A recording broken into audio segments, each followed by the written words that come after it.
All right, we're gonna go ahead and get started with our agenda for tonight. Again, thank you all for coming. First item on the agenda is to consider approval of minutes for the May 2nd, 2023 regular session. Council, if we've had a chance to review the minutes, the floor is open for a motion. I'll make a motion we approve the minutes of the May 2nd, 2023 regular session meeting as presented. I will second that. We have a motion made by Councilman Dale, second by Councilman Chappelle. Madam Secretary, record a vote, please. Aye. Aye. Aye. Vote is unanimous. We'll go ahead and close item 1 and on to item 2. Item 2 is to consider approval of pay request from Watson Commercial Construction Ltd. for work on the community center. Ms. Jordan. Good evening, Council. So we have payment application number 16R for your consideration. It's certified in the amount of $115,943.40. And this past week, we did our interior building punch with Mr. Lanny and Mr. Patrick and Mr. Ricky, myself and Derek, and Trent Godsey with Watson, as well as Mr. Nathan, the superintendent. And the inside of the building looked really, really good. There was just very little punch list items, and they hadn't even done their final clean yet. And so as far as how everything's looking, it's looking really good at the site. So for this pay app, it is closing out a lot of the general conditions items up to 100%. And then we also have the earthwork that is at to 86%. Then we have 100% for the site utilities. Concrete is getting close, it's at 94%. And then we have to 100% the doors and the frames. Up to 100% is the sealed concrete, as well as the digital wall covering that has been installed. And then we're up to 92% for the fire alarm and smoke detection, and then 100% for the termite control. If I'm reading it all correctly. Nope, I'm off a line. Electrical is up to 92%, and then the fire and smoke alarm is to 100%. And then 35% of the landscaping has been charged out as well. As far as what's remaining on site, the biggest item is just getting it to be dry for a long enough period to be able to pour the rest of the concrete for the parking lot and the dumpster enclosure foundation. They were out there I had to go again on Monday, and they were out there trenching with rain boots on and water up to their mid-calf. So if we can just get a dry period long enough for it to dry out well enough for them to pour the concrete, that really is the remaining factor. Once that's poured, then they can build the dumpster enclosure, and the rest of it's just minor cleaning and things like that. All righty. Thank you, Council. Questions? So I see on here the partition is at 33%. Can you explain that one? They haven't delivered it. It's supposed to deliver this week. So all of the track and all of the structure for it is installed. It's just the panels themselves have not arrived, and so they don't pay until it's in there. You think we're still on schedule to do a grand opening? I haven't heard an actual date for a grand opening yet to be able to tell you that definitively, but it's all really just dependent on the rain. This week, the partition was supposed to come in. You know, the biggest item for you not to be able to receive your C of O is the final hookup for the fire alarm, and that has to have the dedicated telephone line. And I know that y'all are trying different routes to try to secure a telephone line, but as far as receiving your C of O and being able to occupy the building, that would be required for the fire marshal to give you that. We had back when we thought it was going to be end of February or in March, we had set a date on Juneteenth, because we used that part for our celebration. It's our Juneteenth celebration. It's on June 16th. And we were going to set up for that. We have decided we're so close to it, but he's having a hard time getting concrete to finish the, and we're having rain that's keeping the concrete from being, so, and I don't know what this thing on the phone was. I thought we had that worked out, but But anyway, we're thinking we probably won't make it by June 16th. So we're not advertising it or planning on that. If something happens and all of a sudden we can throw something up and add on the website and do it. If not, we probably, I think in talking with some, we may want to discuss, we were planning on using the basketball for that celebration, so we probably go ahead, do a ribbon cutting on that, open it up and leave it open. But we're not planning on the thing on June 19th, June 16th, sorry. Okay, council, we have any further questions? And is this just the concrete for all the parking areas? Yes, so one drive that was going to be added has been put in place, and I would say a little over half maybe of the parking lot has been poured, but the rest of the parking lot and the dumpster foundation has not. Still have a little bit of the sidewalks too. Yes, the sidewalks too. If you go and drive by, most of the rebar's down, a lot of the framing's down, and they just keep trenching it to get the water out of the area.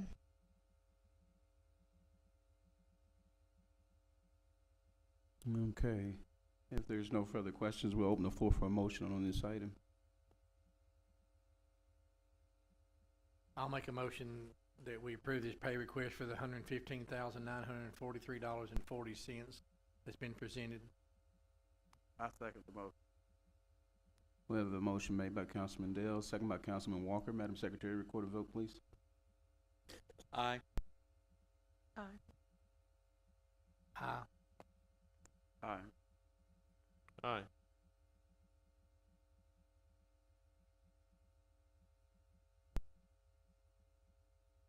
All right, thank you, Jordan. Vote is unanimous. We'll go ahead and close that item on the agenda.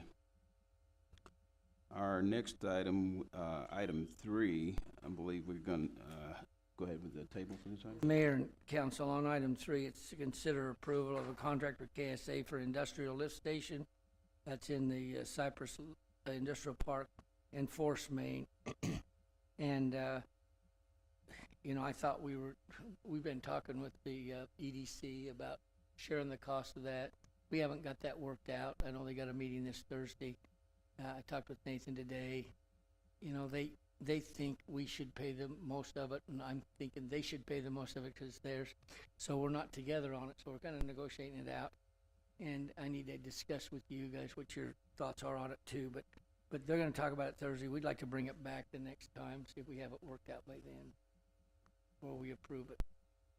Okay, with that being recommended, I need a motion to table this item. I make a motion that we table this as discussed. I'll second the motion. Okay, motion made by Councilman Chappelle, second by Councilman Dale. Madam Secretary, record a vote.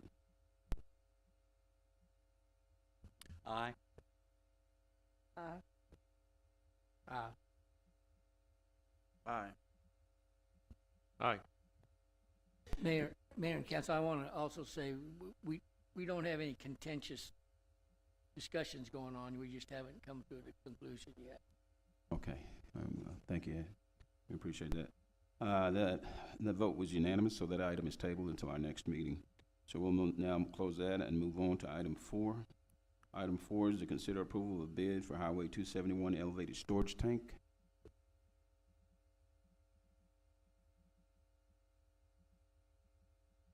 Mayor, Council, Thatcher, it's always a pleasure to be here. What you have before you is the bids tabs for the elevated storage tank coating. It's for Highway 271 elevated storage tank. The low bidder on the project was O&A Coatings, or Classic Coatings and Paintings, in the amount of $375,601. There were 15 bidders on this project. They ranged from the $375 to up to $702,000.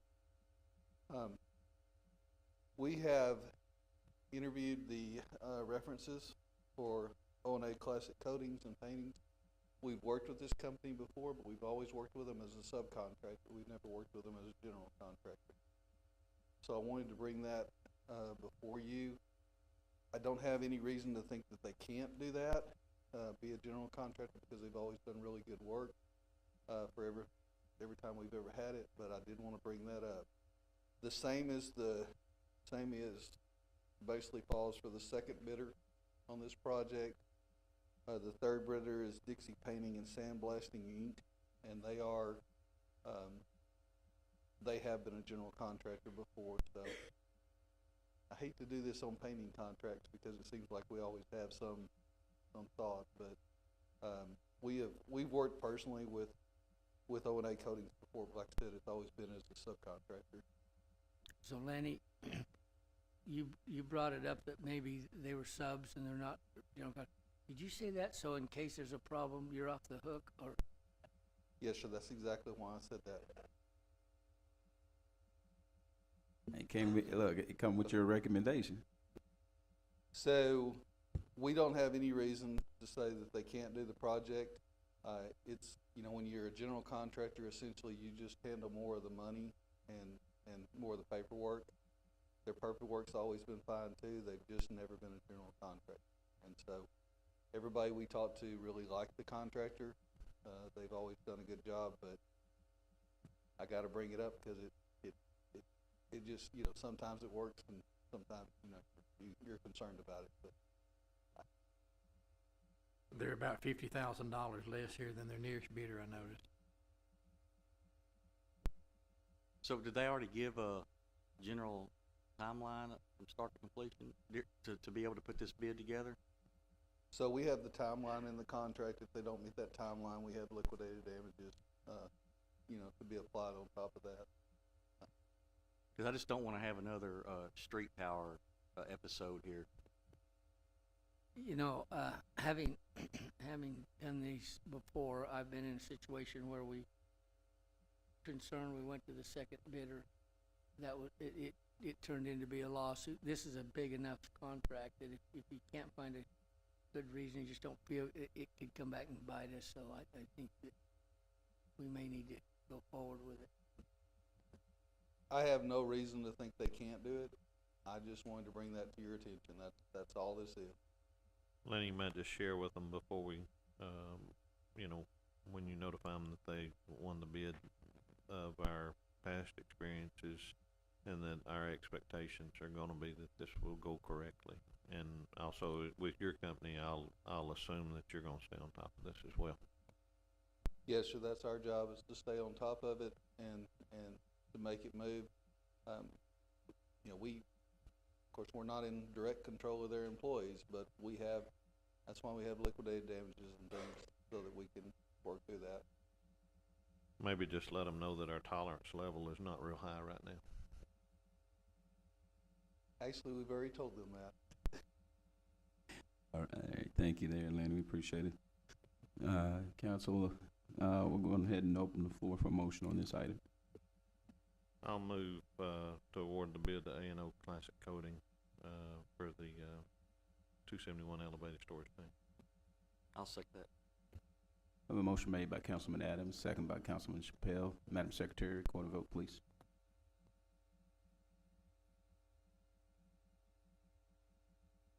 Are there any antennas that have to come down off of this one?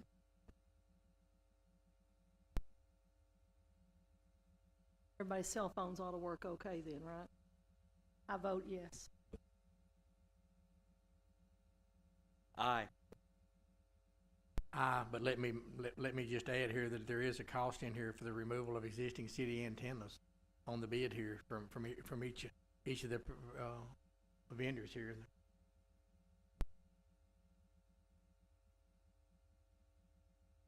Each one of them has a cost for removal, and so. Chief, you had a question?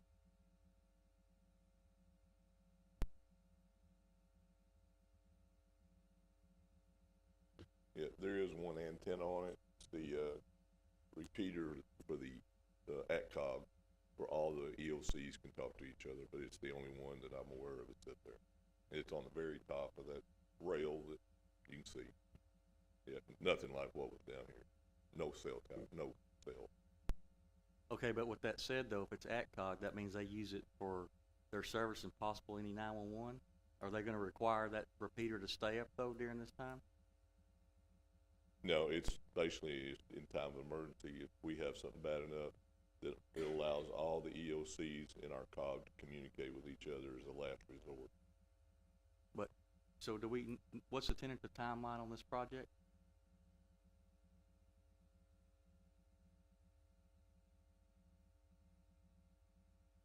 So I mean, even if the antenna is offline for 4 months, we're okay? There's not a chance that if there's a catastrophic event that we would be, in a situation that, we needed that antenna? I'm just throwing that out there. Do they need to put up a temporary pole of some sort just to have the antenna still up during the restoration process? I would say not. Like I said, it's kind of the backup to the backup. Everything, all the other comms are down, and we would use that. So we should be good. Thank you for that clarification, Chief. So with that being said, and the clarification, I vote yes.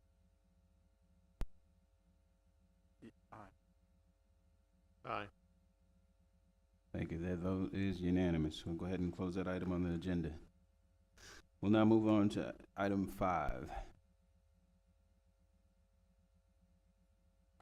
All right, item 5 is to hold a public hearing and consider approval of a request from Jason Bell, applicant owner, for the approval of zoning change from future development to general retail district to commercial district and amending the future land use plan map of Mount Pleasant 2050 comprehensive plan for a 6.97 acre tract of land located in the Henry W. Jones Survey, abstract number 307, Titus County, Texas, and in the city of Mount Pleasant, and being all of the remainder of a called .98 acre tract and all of the remainder of a called 2.98 tract conveyed to H.E. Spann and wife Ellen Spann in a deed found in volume 211, page 503 of the deed records of Titus County, Texas, and part of the remainder of a called 3/10 acre tract conveyed to H.E. Spann and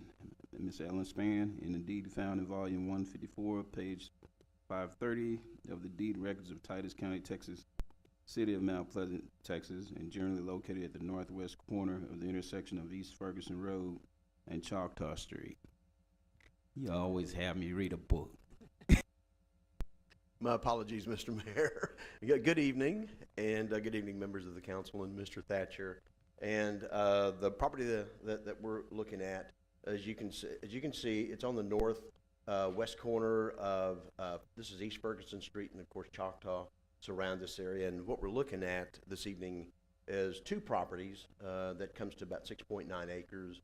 And essentially, what the applicant is requesting to do is to change the zoning on this property in order to be able to relocate their existing business. They are Symmetry Sports Construction. They're here locally, and so they want to construct and expand their current operation to include a 2-story building office complex located here, and then also another facility here that will have a laydown yard for some other materials. And in speaking with the applicant's representative, who is here this evening, Mr. Chris Basham, what they've indicated to us is that this area here will be heavily screened. And the reason I say that is because the current zoning on this property is general retail, and general retail doesn't allow for any outside storage. And so that's the reason why the applicant is requesting a commercial zoning, and just to make it easy for the entire property. That way it allows for both uses in this case. Excuse me.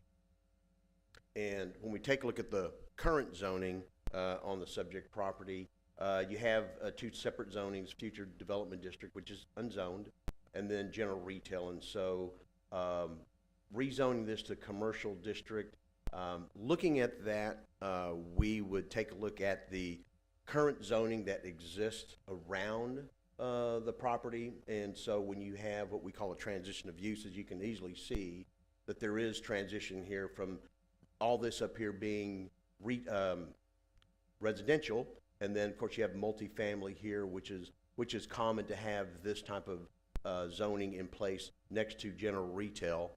which is along on the north and south side of East Ferguson Road, and then coming over to a commercial here. This is the city limits, and so this is the last track that you would see at the city limits as well.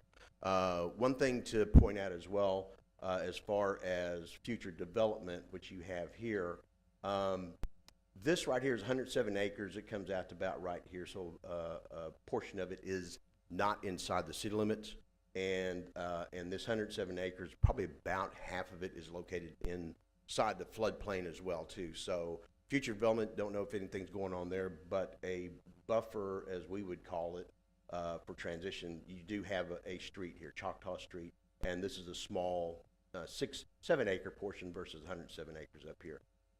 One thing that I do want to point out, when you see that general retail is located along East Ferguson Street, when we go to the future land use plan, and this is what we have to take a look at. The future land use plan looks at this area here on the north and south of it as residential. However, when we go back to the zoning, this shows this area as general retail, and this is general retail as well, or on the future land use plan is community retail, which is general retail in a sense.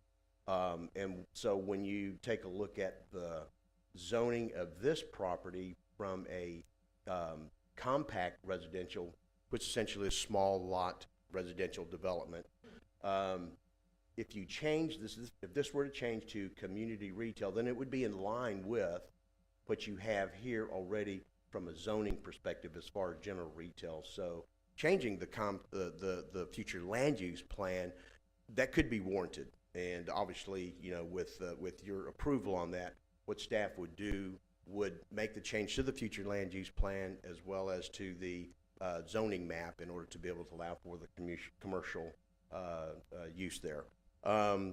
With that, we did send out notices to all the property owners within 200 feet.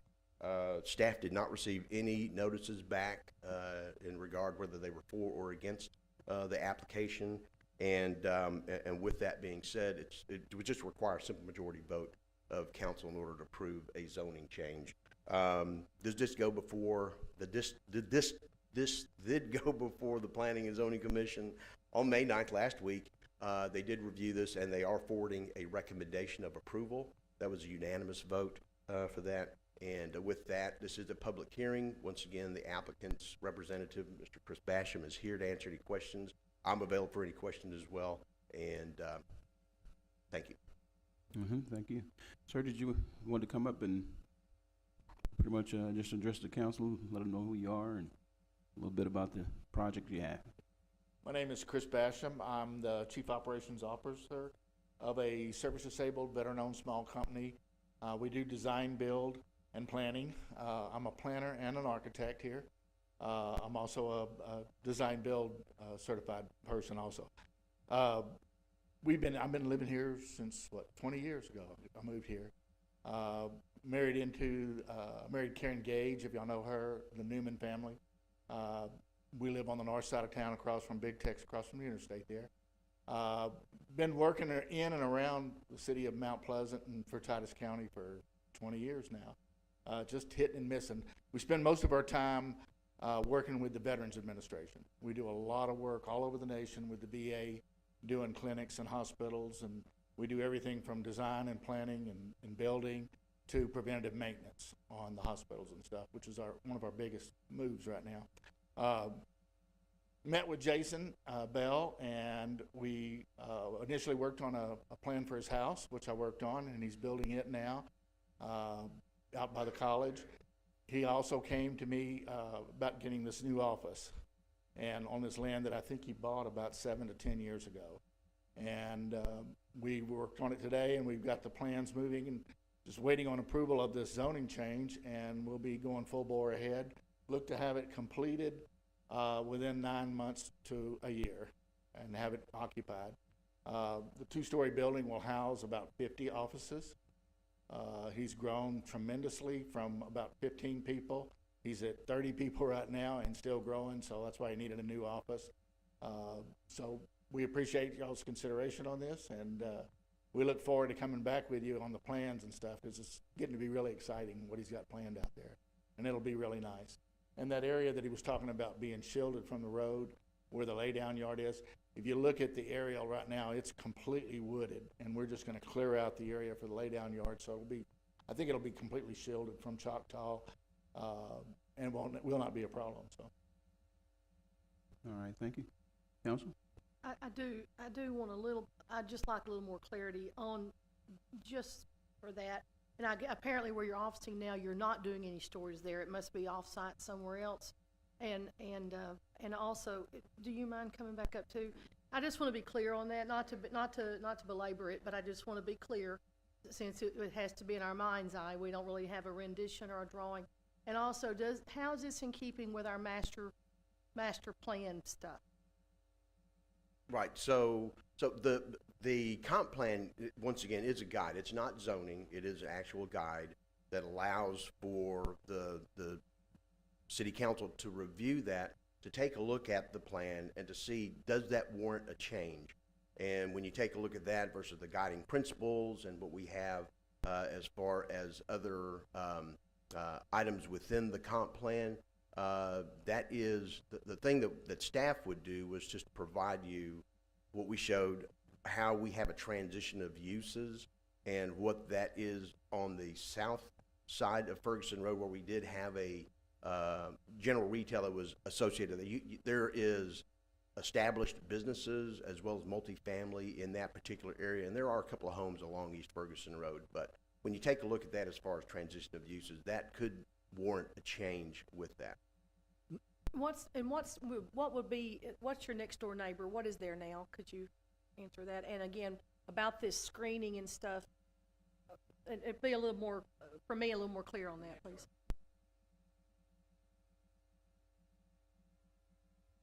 I think it's the vacant land to the east, that 100 and something acres, it's all vacant, half of it in the floodplain. To the south is, there's a couple of residences and some open lots. To the west, immediately to the west is a homeowner who has already agreed to sell to Jason when she gets ready to move, so that property will come into. Yeah, and then next to it is some, the tortilla place right there. Right, and that happened. Yes. They gave me a phone call.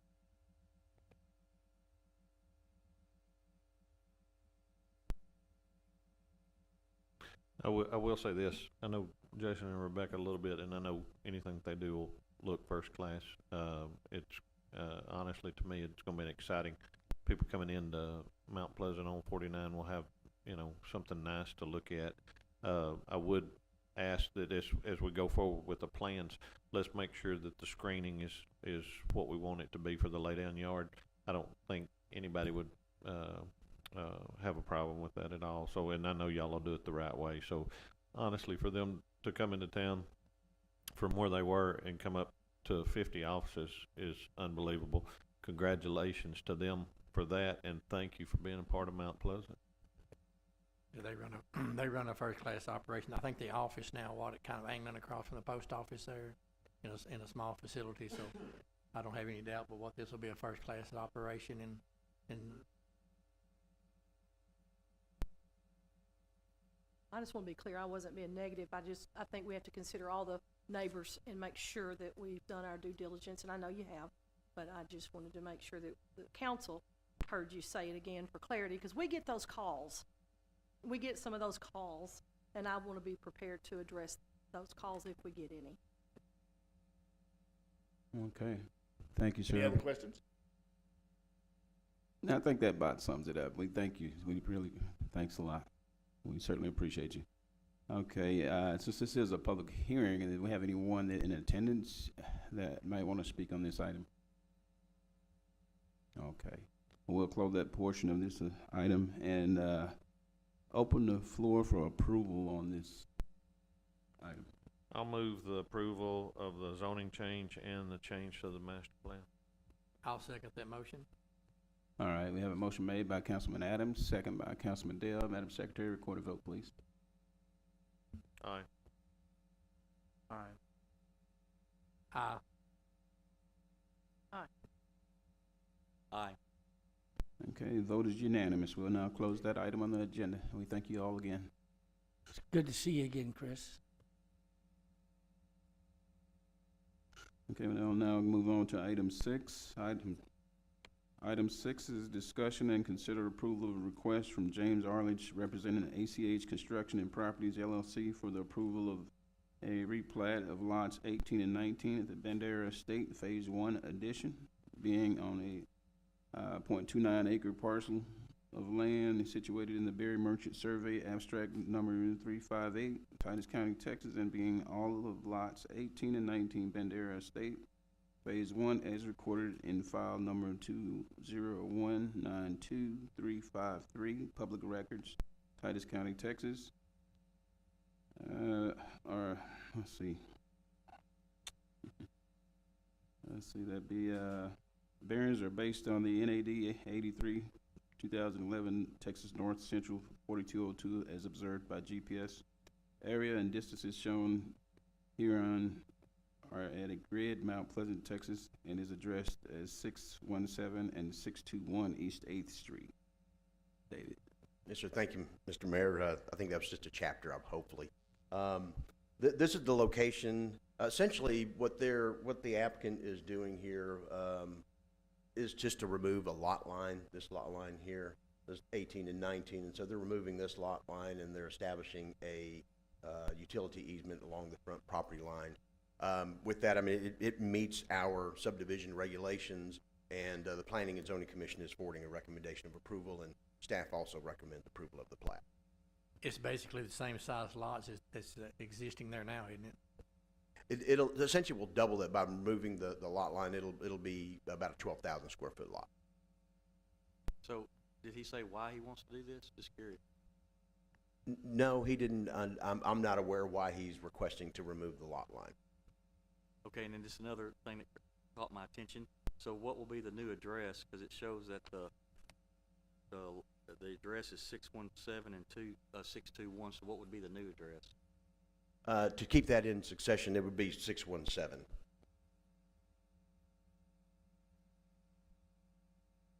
All right, council, we have any further questions? David, refresh me just a little bit. When we did this the first time, there was gonna be a couple of those lots that had to be used for flood control or something. Hold on just a second. And I'm not sure if this.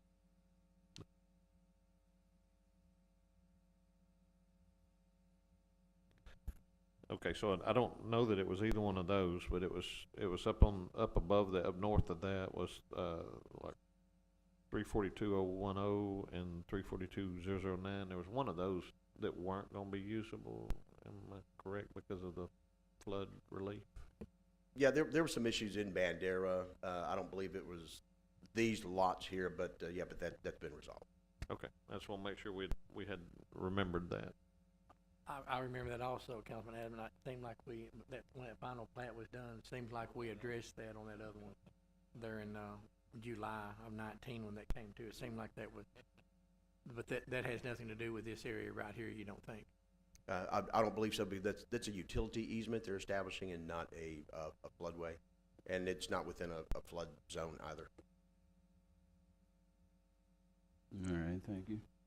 Council, we have no further questions. We'll open the floor for a motion.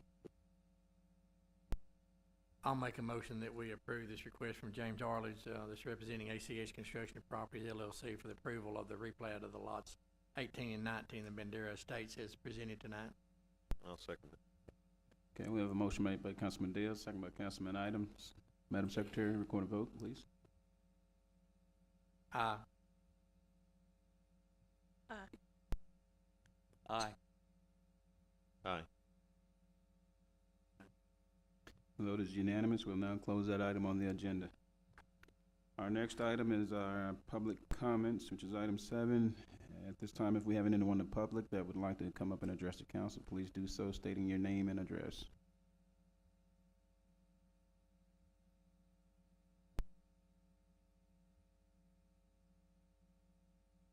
Sir, I will need you, you can go ahead and pass those out.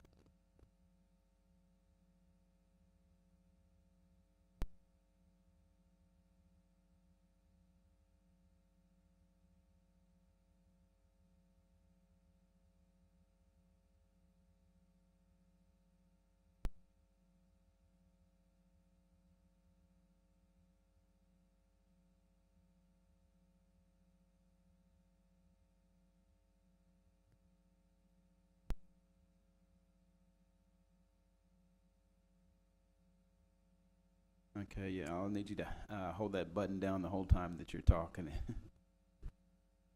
All right, I appreciate y'all having me up here. What I'm here to discuss is the Homeowners Assistance Fund.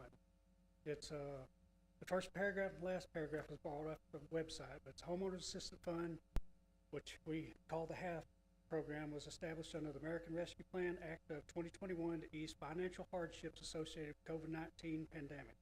The Texas Department of Housing and Community Affairs will administer $8,442,214,006 on behalf to assist homeowners past due mortgages, tax, insurance, homeowner association fees, and utility. The past due loans is traditional mortgages, manufactured housing payments, contract for land deed, and it has to be primary residence, like if they own two homes, it's the residence they live in and occupy. Past due property charges, property taxes, homeowners insurance, homeowners association fees, past due utilities, is utility. The pandemic, somebody might have lost loved ones, expenses from hospital stays, I mean, just whatever kind of hardship might have put them behind on that. It could have happened to anybody. The money is set down as grants. It does not have to be paid back to help people with the debts. It's a one-time grant. The whole loan or the whole grant that they get cannot exceed $65,000. But broken down, it can be up to $65,000 on the home loans, or up to $25,000 on the past due property charges, and up to $10,000 on utilities. The homeowners are eligible to receive amounts allocated to a HAF participant under the HAF program if they experience financial hardship after January 21st, 2020, and have, including hardships that began before January 21, 2020, but continued after the dates, and have incomes equal to or less than 150% of the area median income. It basically, if it's an 8-person household, they could make up to about $90,000 and still qualify.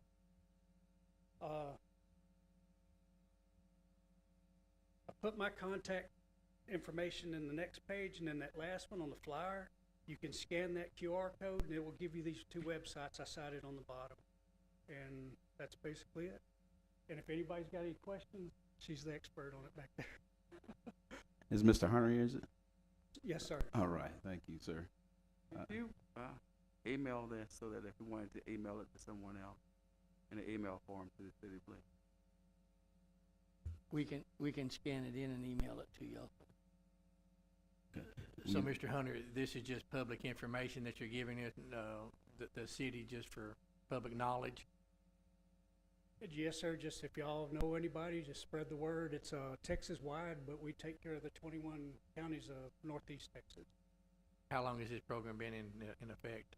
How many participants do you have so far?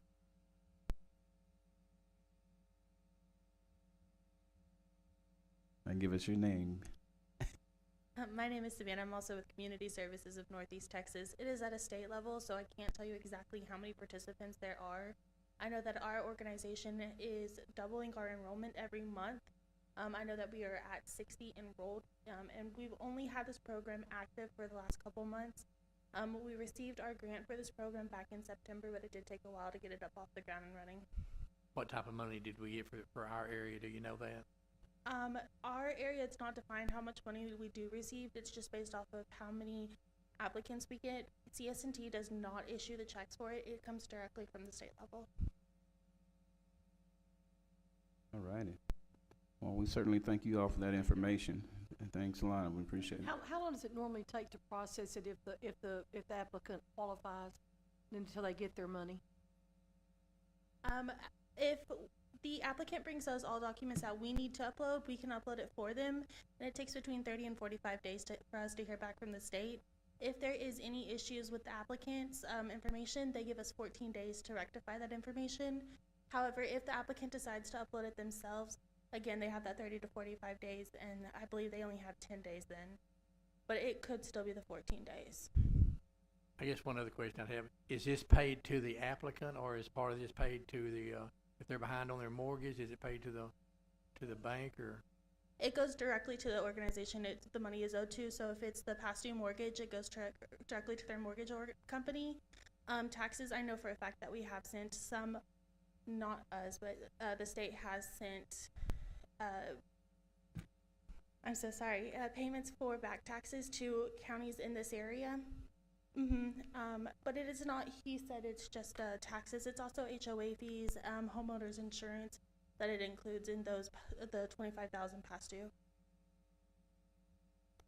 Well, we certainly appreciate that information. Thank you, guys. Do we have anyone else in the public that would like to address the council at this time? All right, council, do we have anything? All right, we'll close item 7 at this time and move on to item 8. Item 8 is our city manager's report. Mr. Thatcher? Yes, Mayor and Council, thank you. I have a couple of things.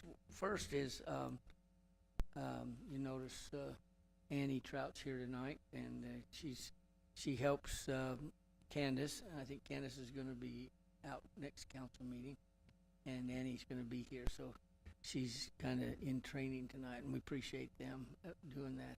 But in their training, they brought an issue to Carrie and I about a lot of cities do this, is have their public comments at the beginning of the meeting, so people that come in don't have to sit through the whole meeting to make their comments, and they can go.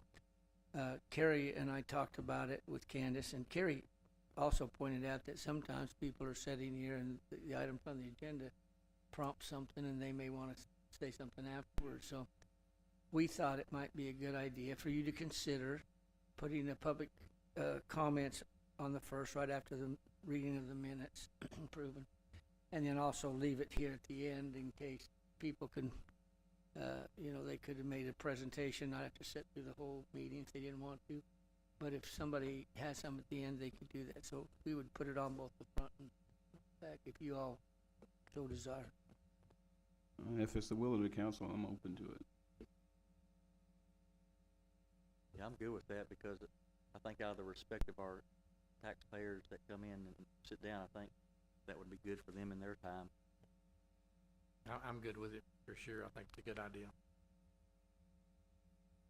I wanna give all the credit to Kerry. He's the one that came up with the idea that doubled our work. So Well, I appreciate that, Gary. We had a little prompting from your zoning change the other night. So that was the impetus behind that, I think. Okay. Mr. Walker, you said you had a question? Mr. Hunter, could you come back again, please, the two of you?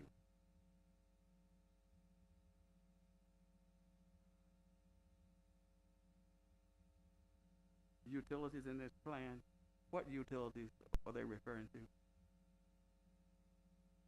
It's just basic like electric, water, natural gas, propane, and wastewater where it applies.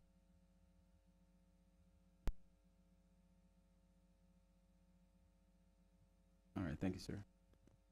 Mr. Thatcher? yeah, I have one more thing. We had worked out with y'all to plan on a workshop, budget workshop here at the end of May. We need to push that back if we can, so we can be totally ready for you. We'd like to do that on the 13th. It's the second Tuesday of June over at the center. We might be at the library, but we'll let you know. But would that work for y'all instead of the end of May? Yeah, 6 or 6:30. We don't want to rush Henry too much, but it'd probably be an hour and a half or so meeting.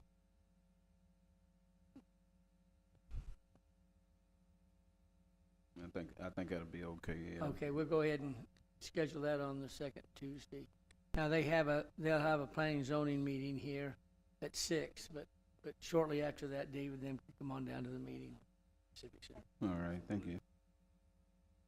Yeah, we'll get back with you on that. It could be the library or the Civic Center, whichever. 6:30. Ricky, would you check on place? That's all I have, thank you. All right, thank you, Mr. Thatcher. This time we'll go ahead and close item 8 on the agenda, and we'll move on now to our executive session portion of the agenda. Pursuant to the Open Meetings Act of Chapter 551, Texas Government Code, the City Council will recess into executive session to discuss the following. Just personal matters, to discuss the appointment, employment, evaluation, reassignment, duties, discipline, or dismissal of a public officer or employee, city manager. Also real property, discuss purchase, exchange, lease, or value of real property in consultation with legal counsel regarding the purchase or value of real property for Mount Pleasant West Loop Collection System Improvements Project to the South Side Wastewater Treatment Plant, and on the south side, from the South Side Wastewater Treatment Plant to Big Cypress Creek. This time, the council will be going into executive session.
we're ready.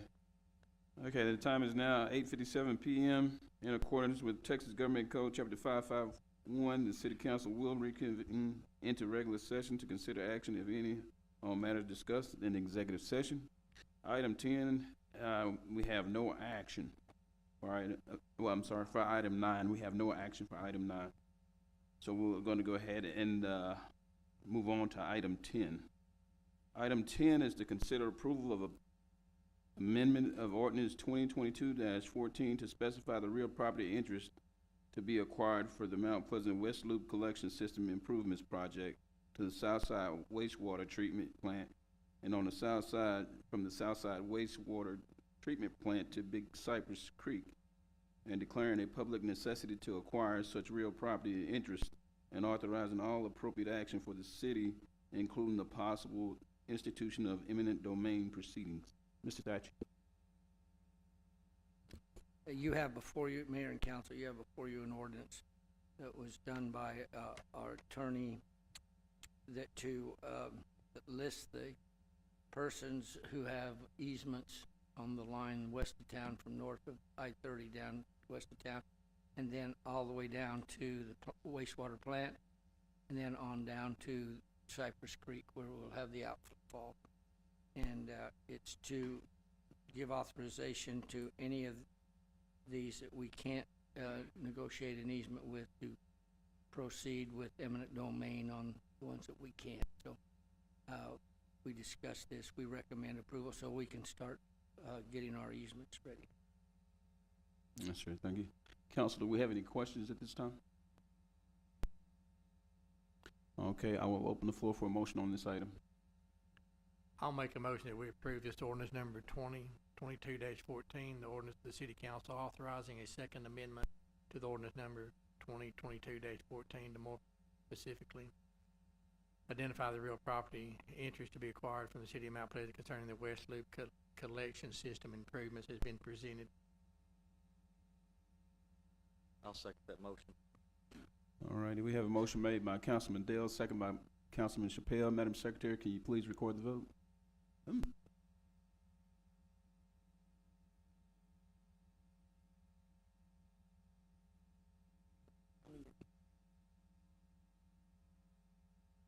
We gotta have Mr. Thatcher go ahead and count that vote.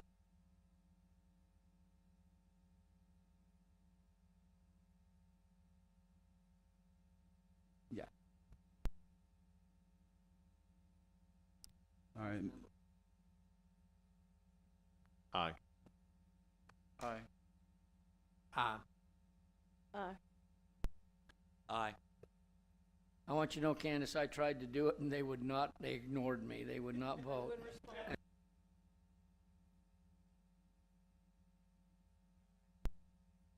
I apologize, Candace. I didn't see you weren't there, but we appreciate you. The vote went unanimous. At this time, we have reached the end of our agenda for today. I want to thank everyone for coming out. Thank you. We are adjourned.